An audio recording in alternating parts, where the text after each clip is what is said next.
بسم اللہ الرحمن الرحیم۔ السلام علیکم ورحمۃ اللہ وبرکاتہ۔ آج کا ہمارا موضوع ہے بیعت ہونے کا فائدہ، اور بڑی ایک بابرکت ہستی حضرت خواجہ معین الدین چشتی اجمیری رحمۃ اللہ تعالیٰ علیہ کی زندگی سے ایک واقعہ آپ کی گوش گزار کرنا ہے، جس کا تذکرہ میرات العاشقین صفحہ نمبر 221 اور 222 میں موجود ہے۔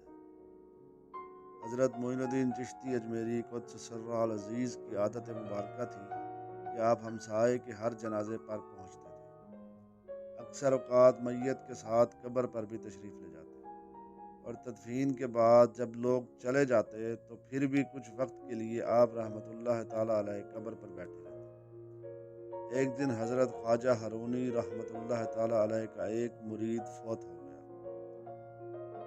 حضرت خواجہ معین الدین رحمۃ اللہ تعالیٰ علیہ نماز جنازہ کے بعد حسب عادت اس قبر پر بیٹھے رہے اور مراقبہ فرمایا۔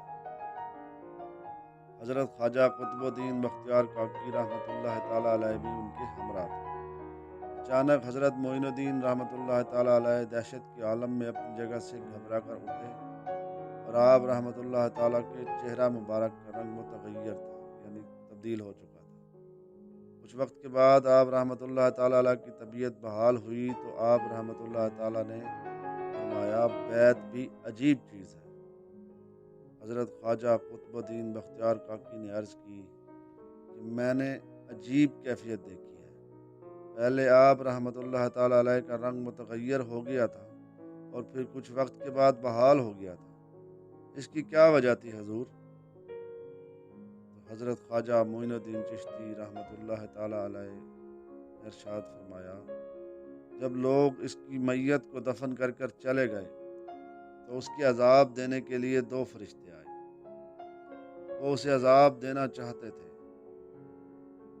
کہ اچانک حضرت عثمان ہارونی رحمۃ اللہ تعالیٰ علیہ جو اس کے پیر تھے، ان کی صورت سامنے آ گئی۔ آپ ہاتھوں میں عصا لیے ہوئے تھے۔ آپ نے فرمایا، اے فرشتو، یہ ہمارے مریدوں میں سے ہے، اسے عذاب نہ دو۔ فرشتوں نے کہا، آپ کا یہ مرید آپ کے طریقے پر نہ چلتا تھا۔ آپ نے فرمایا، اگرچہ یہ میرے طریقے کے خلاف چلتا تھا، لیکن اس نے اپنا ہاتھ فقیر کے دامن میں ڈالا ہوا ہے، لہٰذا اسے عذاب مت دو۔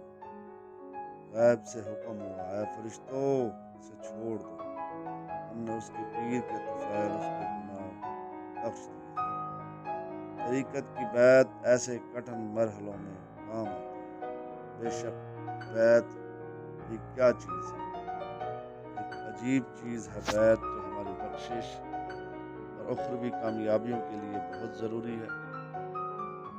یہ ایسا صاحب کامل، نیک شخص، نیک ہستی کو تلاش کریں اور اپنا ہاتھ ان کے ہاتھ مبارکہ میں دیں۔ رب تعالیٰ ہمارے دین و دنیا کو بہتر کر دے گا انشاءاللہ۔ رب تعالیٰ کے کرم سے بہت احسان ہوگا۔ السلام علیکم ورحمۃ اللہ وبرکاتہ۔